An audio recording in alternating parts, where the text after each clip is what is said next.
연설해 주시기 바랍니다.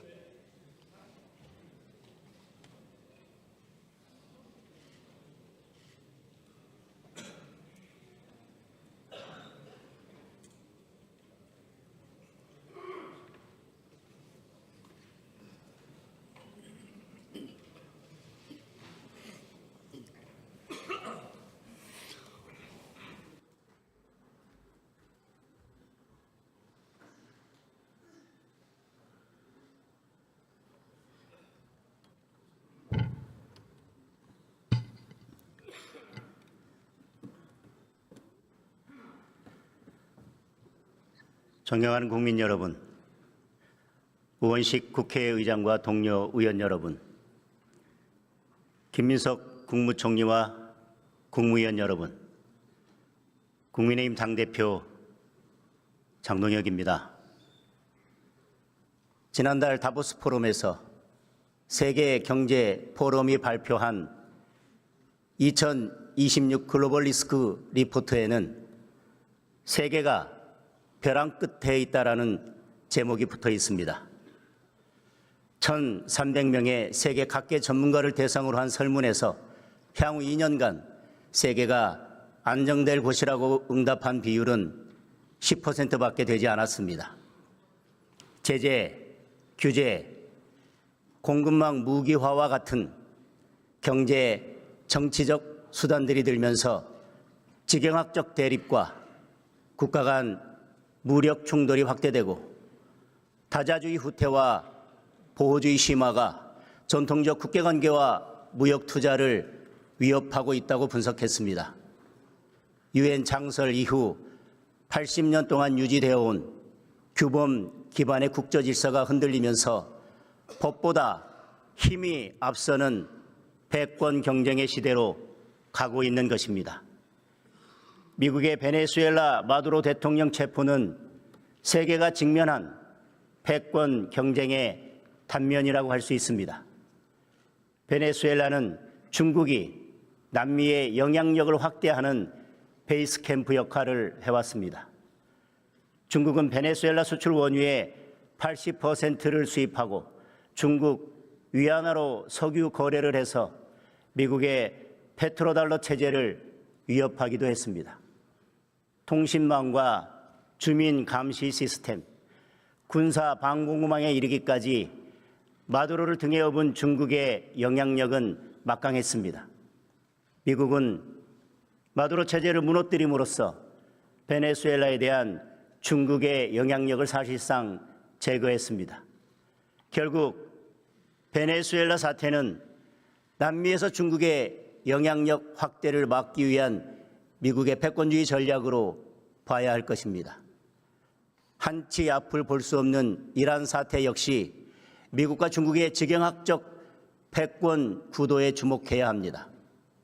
미국은 이란 정부의 강제 진압을 인권 탄압으로 규정하여 대규모 함대를 파견하고 하메네이 정권 제재에 나섰습니다. 이란 사태가 장기화되거나 레임 체인지로 이어질 경우 가장 직접적인 타격을 받는 나라는 중국이 될 것입니다. 현재 중국의 전체 원유 수입 가운데 이란산 원유가 10% 안팎을 차지하고 있습니다. 남미 거점 베네수엘라에 이어 중동 거점 이란까지 이렇게 되면 중국은 저가로 원유를 조달해 오던 핵심 국가들이 없어집니다. 원유 조달 비용 상승과 공급 불안으로 중국 경제가 어려움에 빠지고 중국과 유럽을 잇는 1대1로 사업까지 물거품이 될 수 있습니다. 미국이 실제로 어떤 의도를 가지고 있든 이란 사태의 향배가 미국과 중국 패권 경쟁에 큰 변수가 될 수밖에 없습니다.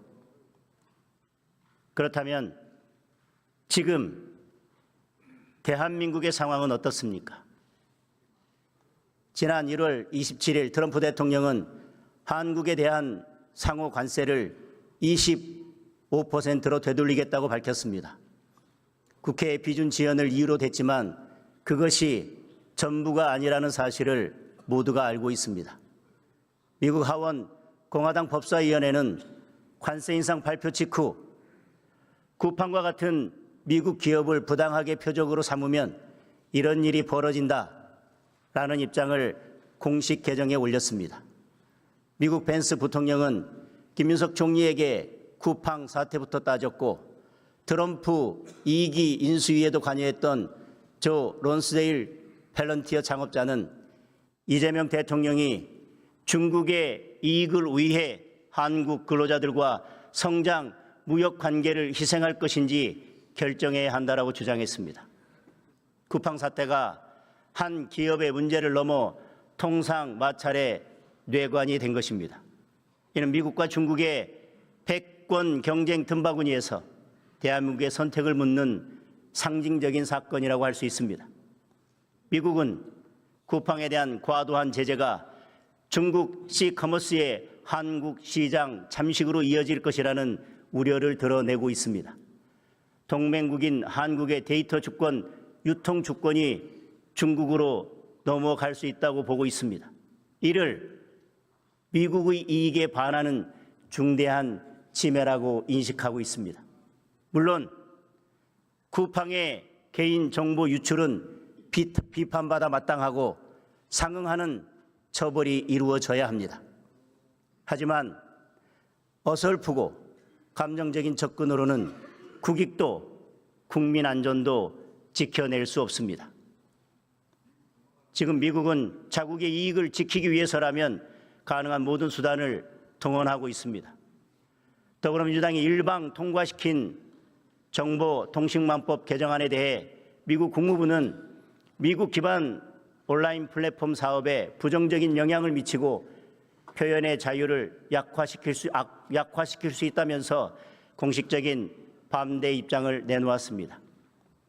트럼프 대통령의 최측근 인사로 알려진 데이비드 sak스 백악관 AI 가상화폐 차르는 무역 제재, 비자 발급 거부 등 모든 수단으로 맞서야 한다는 강경한 주장까지 내놓았습니다. 결국 이러한 일련의 흐름이 복합되어 트럼프 대통령의 관세 압박을 불러온 것입니다.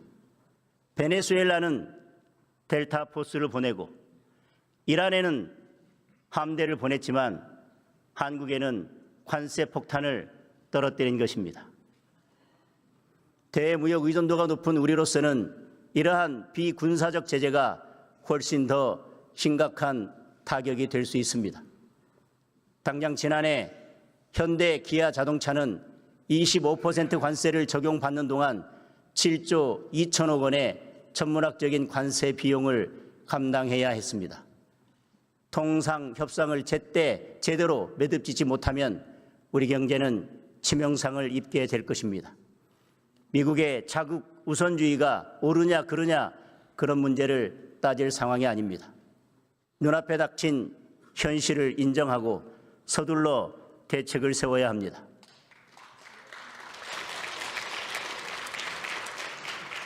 글로벌 스탠다드에 부합하는 플랫폼 전략을 세우고 불평등 규제라는 오해가 발생하지 않도록 한미 통상 이슈를 치밀하게 관리해야 합니다.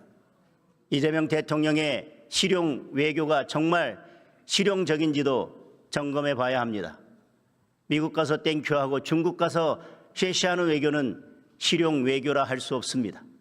모두를 만족시키는 선택이 없듯 모두를 만족시키는 외교는 존재하지 않습니다. 물론 중국과의 관계 개선도 필요합니다. 하지만 우리 외교는 결국 한미 동맹을 토대에 둬야 합니다. 한미 동맹이 흔들리면 한중 관계에서도 열세에 놓입니다. 문재인 정권 시절 초라한 혼밥 외교가 한중 관계의 냉정한 실상을 입증한 바 있습니다. 지금 당장은 패권 경쟁의 영향으로 중국이 어느 정도 유연한 자세를 보이고 있지만 언제든 얼굴을 바꿀 수 있다는 점을 기억해야 합니다. 이재명 정부에 대한 미국의 의구심을 해소하고 한미동맹 강화에 적극적으로 나서야 합니다. 필요한 일이 있다면 함께 협력해 나가겠습니다.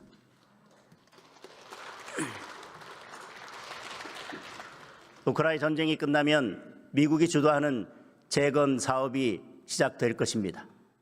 대한민국의 참여를 확대하는 것이 한미 동맹 강화는 물론 우리 국익을 늘리는 길이 될 것입니다. 트럼프 정부가 공을 들이고 있는 알래스카와 그린란드 개발에도 대한민국이 참여할 길을 열어야 합니다. 국민의힘도 할 수 있는 역할을 찾을 것입니다. 패권 경쟁의 속도가 높아질수록 국방의 중요성은 커집니다. 하지만 이재명 정권은 국방을 강화하기는커녕 우리 군의 전투력을 약화시키고 국방 시스템을 스스로 무너뜨리고 있습니다. 1조 3천억 원에 달하는 국방비 미지급 사태가 벌어졌습니다. 장병들에게 총 대신 3단봉을 들라는 지시를 내렸습니다. 남북 대화에 장애가 된다면서 한미 연합훈련을 축소하거나 중지하려 하고 있습니다. 단 한 번도 멈추지 않았던 대북 방송의 전원도 꺼버렸습니다. 더 나아가 이재명 대통령은 임기 내 전작권 환수를 주장하고 있습니다. 전작권 전환은 권한이 아니라 책임을 넘겨받는 것입니다. 이를 감당하려면 막대한 규모의 국방비 인상 등 현실적으로 여러 부담이 뒤따를 수밖에 없습니다. 국민 생명을 담보로 국방을 실험할 수는 없는 일입니다. 남북 관계에 대한 이재명 대통령의 왜곡된 시각부터 바로잡아야 합니다. 우리가 오랜 시간 북한에 대해 군사적 공격 행위를 해서 북한에서 엄청 불안했을 것이라는 대통령의 발언에 국민은 귀를 의심할 수밖에 없었습니다. 실언이라고 믿고 싶습니다. 실제로 대통령이 저런 인식을 갖고 있다면 그 자체로 우리 안보에 심각한 위협입니다. 이재명 대통령은 우리 영토와 국민을 보호할 책무를 지닌 대한민국 대통령입니다. 북한의 입장이 아니라 우리 국민의 입장에 서길 바랍니다. 국민의힘은 국민의 자유와 안전을 지키고 올바른 남북관계를 세우는 데 힘을 쏟을 것입니다. 이 정권이 외면하고 있는 북한 인권 문제, 국민의힘이 시민사회, 국제사회와 힘을 모아 챙기겠습니다.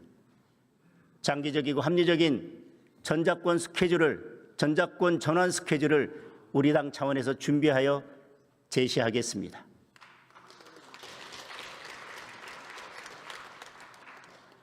존경하는 국민 여러분, 이재명 정부의 지난 8개월은 해체와 파괴, 붕괴와 추락의 시간이었습니다. 단순히 정책의 실패가 아닙니다. 헌정 질서를 해체하고 사법 질서를 파괴하고 있습니다. 시장 경제는 붕괴되고 민생 경제는 추락하고 있습니다. 정부를 이기는 시장은 없다라는 대통령의 발언은 시장 경제를 바라보는 이 정권의 시각을 그대로 드러냅니다. 이 정권은 경제의 성장 엔진을 살리는 대신 현금 살포라는 반시장적 포퓰리즘 정책을 선택했습니다.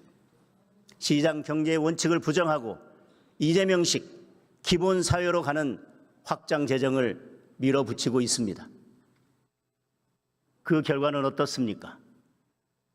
작년 11월 시중 통화량은 전년 대비 8.4%나 증가해서 역대 최고인 4,498조 원을 기록했습니다. 이재명 정권 출범 후 소비 쿠폰 등 돈을 풀기 시작하면서 8월 이후 4개월 연속 8%대의 높은 상승률입니다.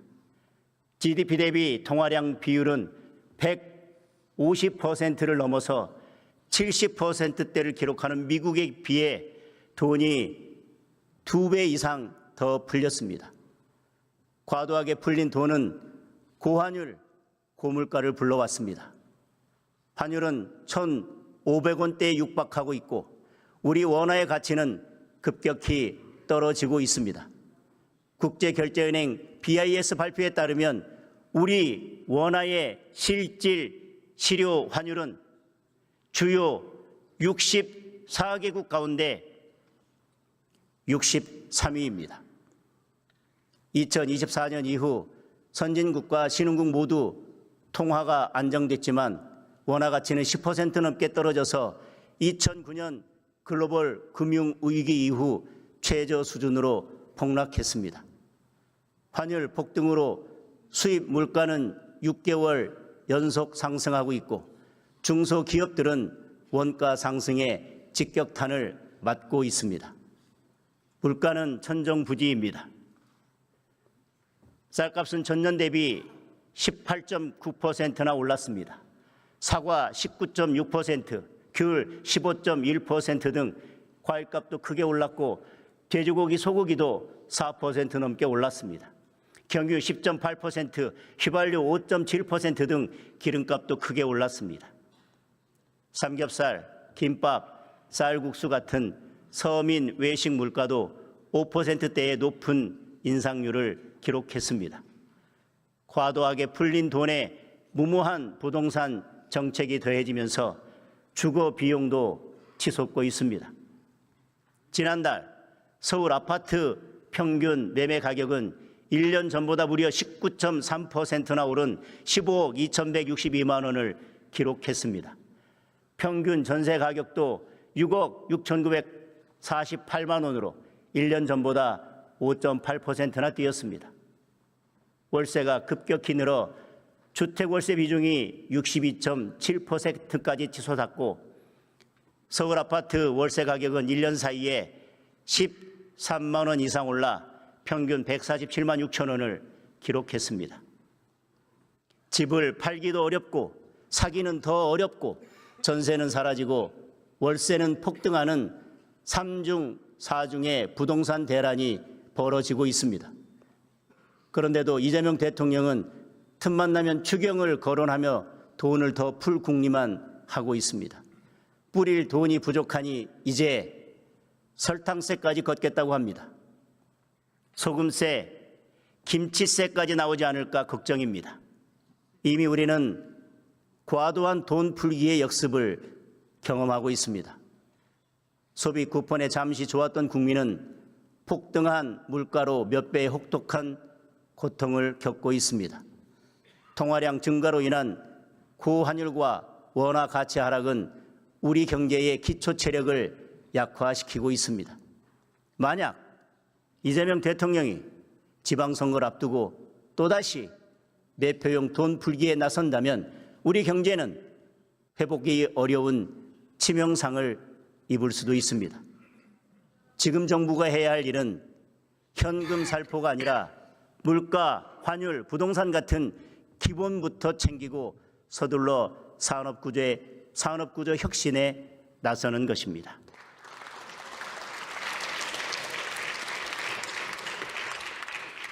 국민 여러분, 일자리 문제는 더욱 심각합니다. 작년 고용률이 지표상으로는 62.9%, 역대 최고를 기록했습니다. 하지만 실상은 참담합니다. 40대와 60대 이상은 취업자 수가 늘었지만 20대, 30대, 50대 모두 취업자 수가 감소했습니다. 특히 20대 취업자가 가장 많이 줄어서 무려 17만 명이 감소했습니다. 15세에서 29세 청년 고용률은 45%로 20개월 연속 하락했고 구직을 포기한 그냥 쉬었음 청년이 70만 명을 훌쩍 넘었습니다. 청년층 일자리가 많은 제조업은 취업자 수가 7만 3천 명 줄었고 서민들이 많이 일하는 건설업은 12만 5천 명이나 감소했습니다. 노년층 취업이 대폭 늘어 착시 현상이 발생했을 뿐 실제로는 고용 절벽에 가깝습니다. 일자리는 기업이 만듭니다. 기업이 마음껏 뛰지 못하고 규제에 발목이 잡혀 있으니 일자리를 만들지 못하고 있는 것입니다. 그런데도 이재명 정권은 자본을 약탈자로 보는 경제관, 기업을 근로자의 적으로 보는 노사관에서 벗어나지 못하고 있습니다. 민주당이 밀어붙인 노란봉투법이 3월 10일 시행됩니다.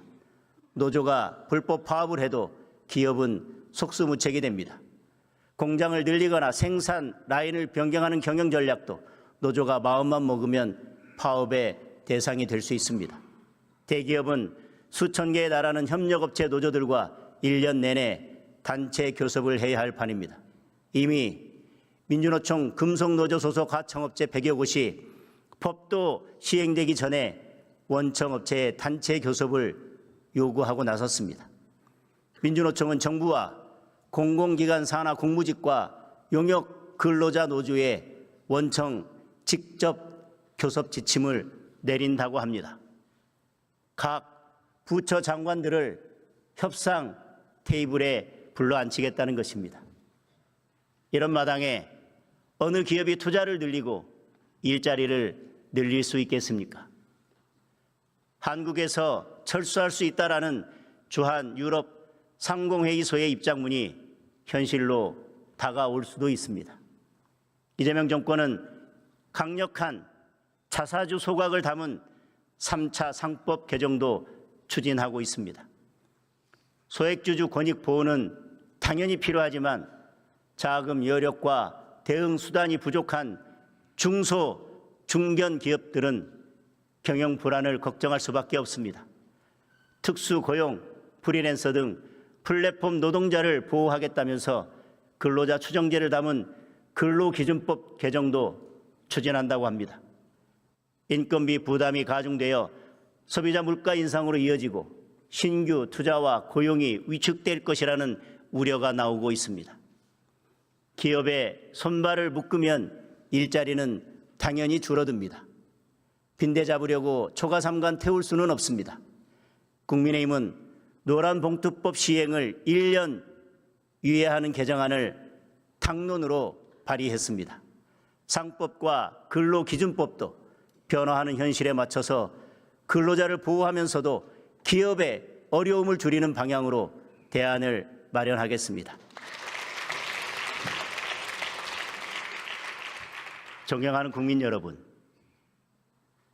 지금 이재명 대통령과 더불어민주당은 대한민국 체제의 형상 변경을 시도하고 있습니다. 자유민주주의를 퇴보시키고 사법 시스템을 무너뜨리는 데 온 힘을 쏟아붓고 있습니다.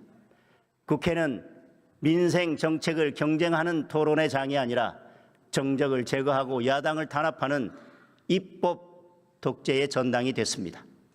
3대 정치 특검에 260억 원이 넘는 혈세를 투입하고 검사 120명을 포함한 600명의 수사팀을 꾸렸습니다. 6개월 동안 먼지 떨듯 야당을 털어냈지만 결과는 태산명동 서일필이었습니다. 특검 수사로 새롭게 드러난 사실이 거의 없습니다. 도리어 대대적인 검사 파견으로 전국 검찰청 미제 사건이 30% 이상 늘어나는 등 민생 범죄 수사에 구멍만 났습니다. 그런데도 더불어민주당은 기어이 종합특검을 밀어붙였습니다. 자신들 입맛에 맞는 수사를 하겠다는 것이고 지방선거까지 내란몰이를 이어가겠다는 목적입니다. 명백하게 위헌인 내란특별재판부 설치법도 통과시켰습니다. 말 잘 듣는 판사를 고르고 재판까지 입맛대로 진행해서 자신들이 원하는 판결을 내리겠다는 것입니다. 이것이야말로 독재이고 헌법 파괴, 사법 파괴입니다. 독재는 총칼이 아니라 법률로 완성된다고 했습니다. 나치 정권의 특별법원 인민법정이 그러했습니다. 자신들의 반대하는 정치인과 무고한 국민을 법의 이름을 빌려 가장 빠르고 가장 악랄하게 제거했습니다. 그 길을 지금 이재명 정권이 따라가겠다는 것입니다. 검찰 개혁한다면서 검찰을 해체하고 이재명 친위 수사대를 만들려 하고 있습니다. 정부의 법안대로 중수청이 설치되면 이재명 청와대 출신들이 조직을 장악하고 시민단체 출신 친정권 변호사들이 수사 사법관 자리를 채울 것입니다. 검찰 해체의 피해는 애꿎은 국민에게 돌아갑니다. 돈 있고 빽 있는 사람들과 돈 없고 힘없는 서민들로 나뉘는 인권의 양극화만 불러올 뿐입니다. 이제라도 이재명 대통령과 더불어민주당은 종합특검과 내란 특별재판부를 철회하고 검찰 해체 시도를 중단해야 합니다. 정작 특검이 필요한 곳은 따로 있습니다.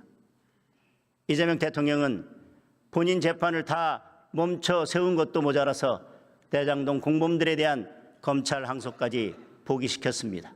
국민이 돌려받아야 할 범죄 수익 7,800억 원이 대장동 일당의 금고로 들어갔습니다. 더불어민주당은 이 핑계 저 핑계로 먼저 입에 올렸던 국정조사마저 무산시켰습니다. 외압을 행사한 혐의로 법무부 장관까지 고발됐지만 아직 수사 시작조차 하지 않고 있습니다. 더불어민주당 인사들이 통일교에서 돈을 받았다는 증언이 나왔는데도 민중기 특검은 공소시효가 다 될 때까지 덮고 뭉갰습니다. 국민의힘은 당사를 압수수색해서 당원 명부까지 가져가면서 민주당은 당사 근처에도 가지 않았습니다. 더불어민주당의 공천 뇌물 사건 역시 증거와 증언이 차고 넘치는데도 수사는 제자리입니다. 정상적인 수사라면 관련자 모두 진작 구속됐어야 합니다. 비리를 알고도 덮은 김현지 부속실장과 이재명 대통령, 민주당 지도부까지 모두 수사를 해야 하는 사건입니다. 결국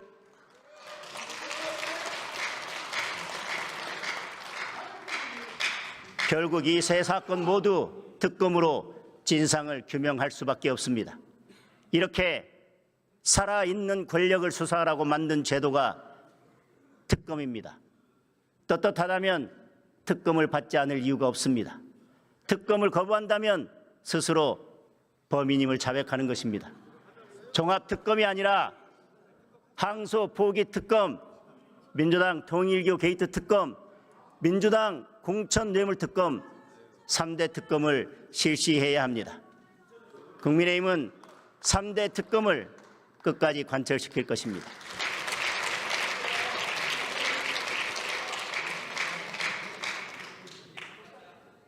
존경하는 국민 여러분, 현대 경영학의 아버지로 불리는 피트 드러커는 격변의 시기에 가장 위험한 것은 격변 그 자체가 아니라 어제의 방식대로 행동하는 것이라고 했습니다.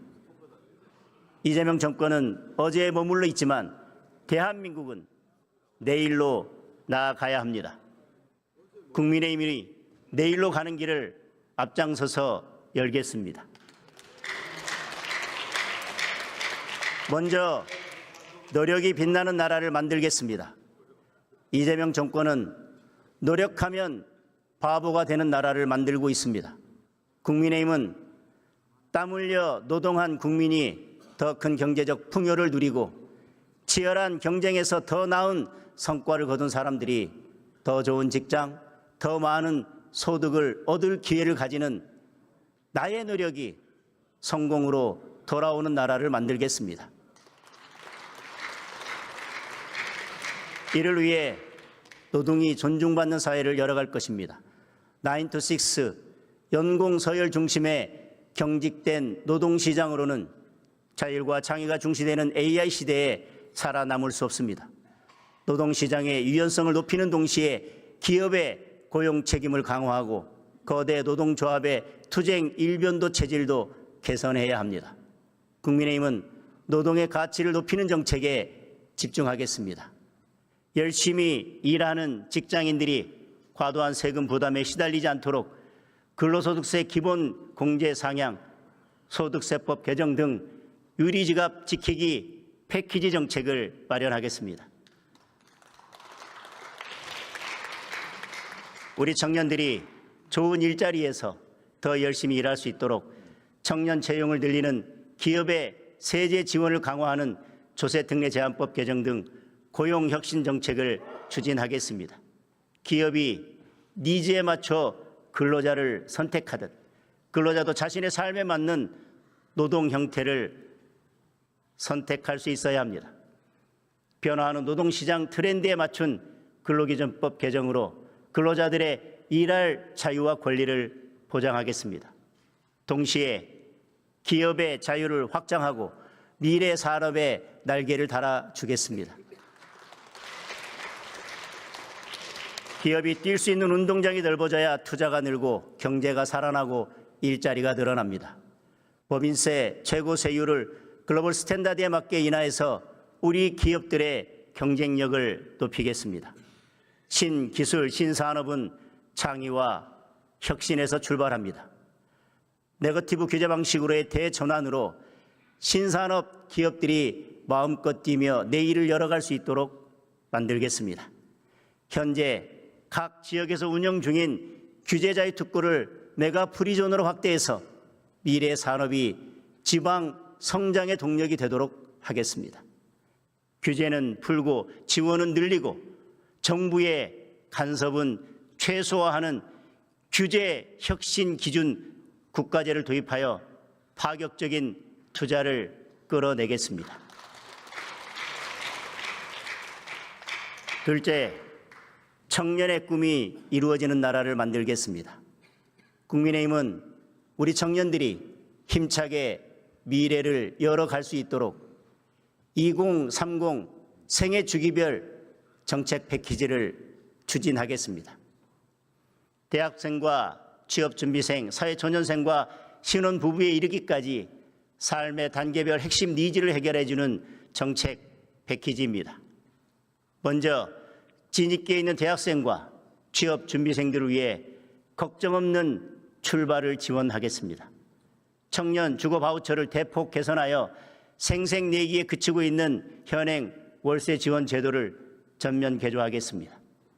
까다로운 소득 요건을 철폐하고 지원 금액도 월 30만 원으로 현실화하겠습니다. 권역별 연합 기숙사를 확충해서 월 10만 원에서 20만 원대의 질 좋은 거주 공간을 제공하겠습니다. 1,000원의 아침을 1,000원의 삼시세끼로 확대하여 점심과 저녁, 방학 기간까지 제공하고 대학 부담분의 국비 지원을 법제화하겠습니다. 비진학 청년들을 위해서는 편의점과 협약하여 편의점 도시락 바우처를 월 20매 지급하겠습니다. 청년들이 마음껏 역량을 개발할 수 있도록 국가 기술 자격 응시료를 무제한 지원하고 포인트 자가명 바우처 카드를 도입하여 어학 및 자격증 시험 응시료를 지원하겠습니다.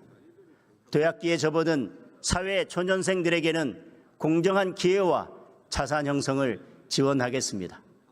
공정채용법을 제정하여 채용, 청탁, 고용, 세습 적발 시 원스트라이크 아웃 제도를 도입하겠습니다. 공공기관 블라인드 채용을 내실화하고 군복무 경력의 호봉 인정을 법제화하겠습니다. 중소기업 취업 청년 소득세 감면의 일모를 폐지하고 영구화를 추진하겠습니다. 연간 감면 한도도 200만 원에서 300만 원으로 상향하여 중소기업 재직 청년의 실질 임금을 인상하겠습니다.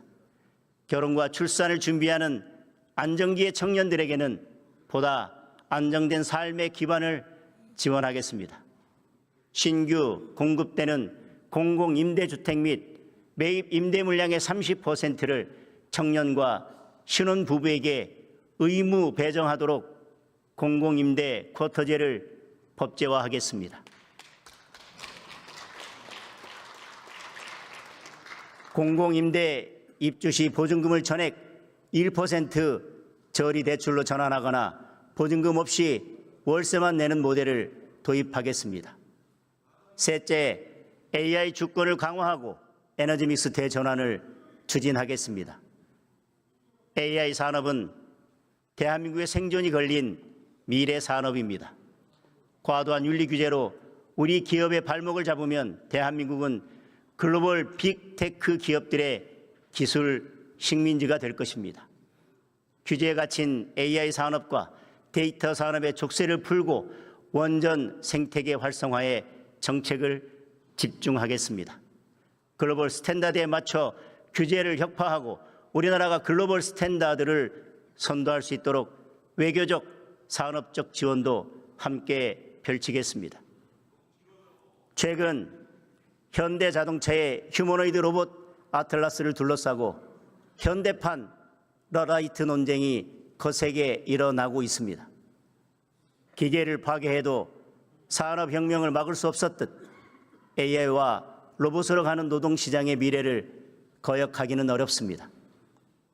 근로자들의 일할 권리가 일방적으로 박탈되어도 안 될 것입니다.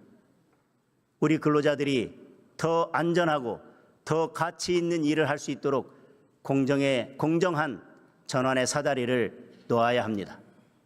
국민의힘은 인간의 존엄과 노동의 가치를 지키면서 기계와 협력하여 더 풍요로운 미래를 만들 수 있는 새로운 길을 찾겠습니다. 전 세계가 앞다퉈 경쟁하고 있는 소형 모듈 원자로 SMR 육성을 위해 경쟁국들을 능가하는 제도적 지원책을 마련하겠습니다. 전기 출력 300메가와트 이하의 소형 모듈 원자로에 대해 명확한 정의를 신설하고 대형 원전과 차별화된 유연한 안전규제 기준을 적용하겠습니다. 표준 설계 인가와 건설허가 심사를 통합하거나 병행 처리하여 통상 10년 이상 걸리는 건설 기간을 획기적으로 단축할 것입니다.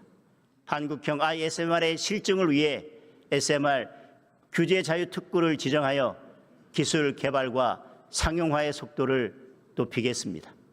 이는 우리 기업의 수출 경쟁력을 높이는 강력한 무기가 될 것입니다.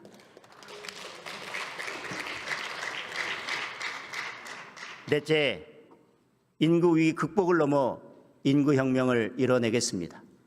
청년들이 결혼하지 않고 아이를 낳지 않는 이유는 집값이라는 거대한 장벽과 아이를 낳으면 가난해질 것이라는 두려움 때문입니다.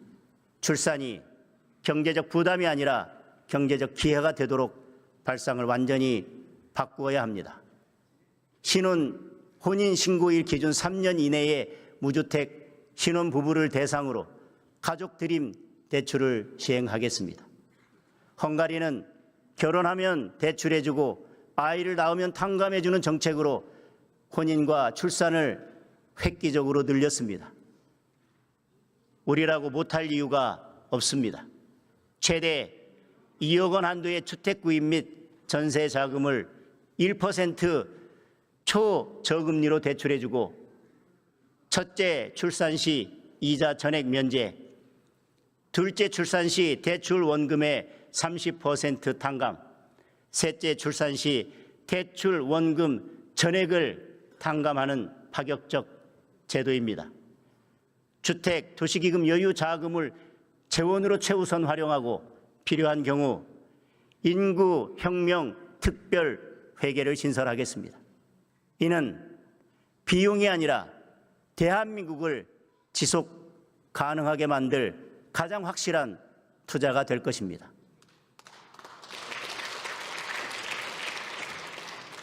프랑스는 가족이 많을수록 세금을 깎아줍니다. 국민의힘은 한국형 가족 세율 제도를 도입하겠습니다. 소득을 가족수로 나누어 세율을 적용하는 방식으로 다자녀 가구의 세금 부담을 획기적으로 줄이겠습니다. 다섯째, 지방 소멸을 극복하는 지방혁명을 일으키겠습니다. 지방 소멸을 막는 것은 청사가 아니라 회사입니다. 기업이 지방으로 내려가면 법인세를 제로로 만들겠습니다. 지방으로 이전하여 10년 이상 고용을 유지한 기업주에게는 가업 상속세를 전액 면제하여 지방을 기업의 천국으로 만들겠습니다. 청년들이 지방을 주저하는 가장 큰 이유는 교육과 의료입니다. 교육 발전 특구가 내실 있게 자리 잡을 수 있도록 국회에 계류 중인 특별법 통과부터 챙기겠습니다. 의료 개혁의 오류를 바로잡고 폭넓게 의견을 수렴하여 지역 의료 개선을 적극 추진하겠습니다. 지방을 떠나는 곳에서 머무는 곳으로 바꾸겠습니다.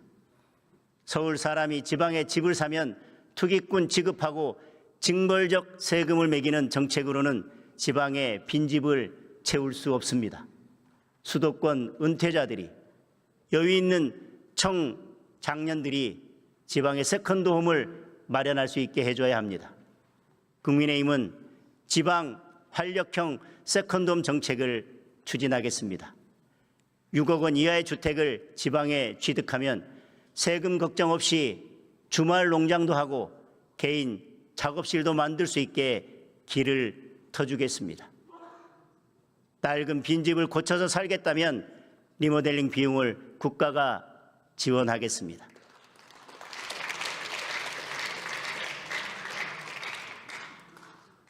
국민 여러분, 그리고 동료 의원 여러분, 저는 오늘 인구혁명과 지방혁명을 묶어 대한민국의 지속 가능성을 논의할 국회 차원의 대한민국 리노베이션 태스크포스 구성을 제안합니다.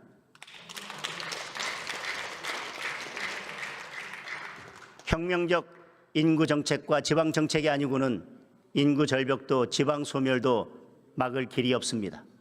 여야가 머리를 맞대고 각계 전문가들 대거 참여시켜 지속 가능한 대한민국의 길을 함께 찾아야 합니다. 지방선거를 앞두고 속도가 빨라진 행정 통합부터 지방혁명의 차원에서 논의의 테이블에 올립시다. 저와 우리 당은 이미 대전 충남 통합의 물꼬를 트고 행정 통합의 선도 모델이 될 특별법을 발의해 놓았습니다. 뒤늦게 이재명 정부에서 내놓은 행정 통합 방안은 통합의 요체인 중앙행정권한사무의 지방 이전과 지방 재정 분권에 있어서 구체적인 대안을 제시하지 못하는 선거공학적 졸속 방안입니다. 돈 퍼주면서 껍데기만 통합을 추진하는 것은 지역을 무시하는 처사이며 지방 분권의 정신에도 역행하는 일입니다. 태스크포스에서 현실적이고 합리적인 방안을 함께 찾읍시다. 세종시 행정수도 완성도 더 이상 늦출 수 없는 국가적 과제입니다. 행정수도 이전은 이재명 대통령의 공약이기도 합니다. 이재명 정부 임기 내에 청와대와 국회를 세종시로 완전히 옮길 수 있도록 헌법 개정, 특별법 제정, 청사 건설 등 제반 사항을 함께 검토하고 함께 추진해 나갑시다.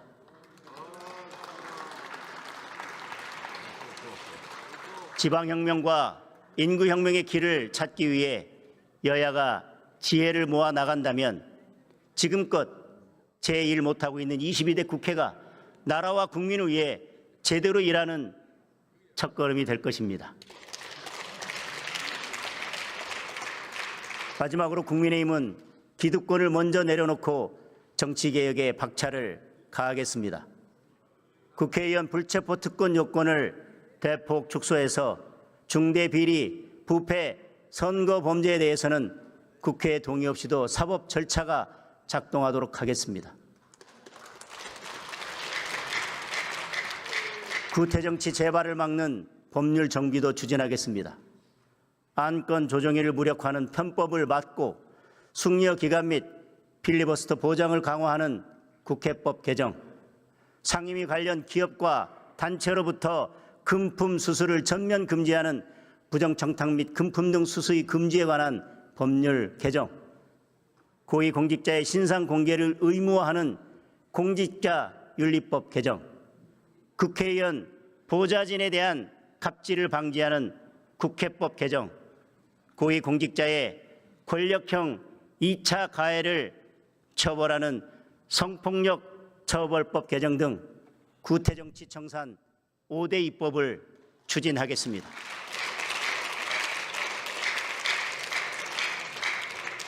이와 함께 선거 연령을 16세로 낮추는 방안을 선도적으로 추진하겠습니다. 대한민국 청소년들은 세계에서 가장 높은 수준의 교육을 받고 사회적 판단에 있어 성인들의 결코 뒤떨어지지 않습니다. 16세 이상이면 정당의 당원이 될 수 있습니다. 직업을 가질 수도 있고 근로에 따른 세금도 납부합니다. 교실의 정치화에 대한 부모님들의 염려도 잘 알고 있습니다. 보수, 진보, 교원단체와 학부모가 참여하는 협의체를 구성해서 교육의 정치적 중립성 원칙을 확립하고 주입식 정치 교육을 엄격히 금지하는 가이드라인을 법제화하겠습니다. 이번 지방선거부터 선거 연령을 낮출 수 있도록 정치개혁 특위에서 논의를 시작할 것을 제안합니다.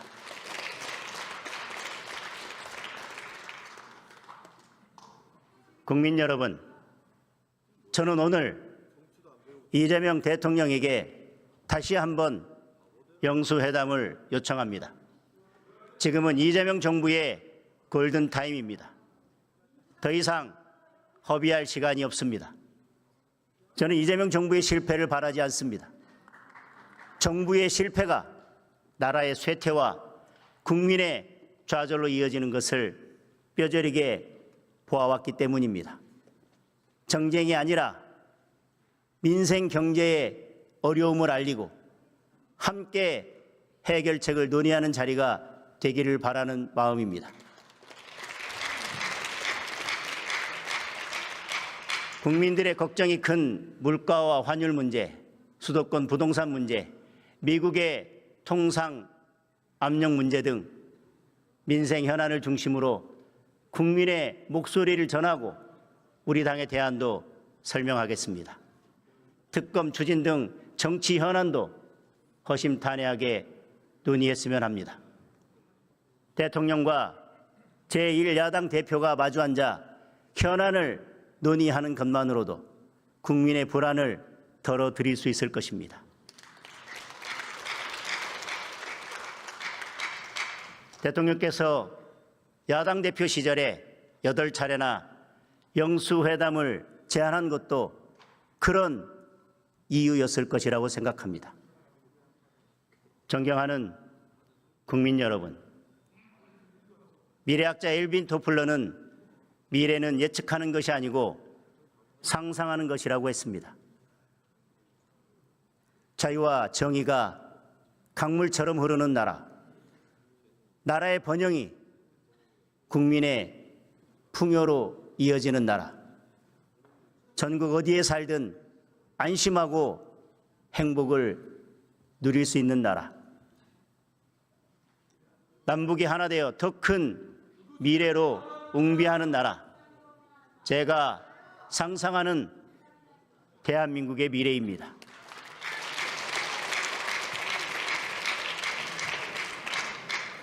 그 상상을 현실로 만들어가기 위해 국민의힘은 오로지 국민만 바라보며 국민과 함께 미래로 나아가겠습니다.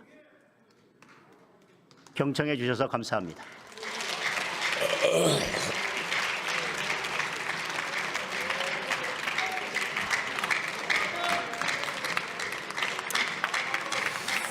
장동혁 대표 수고.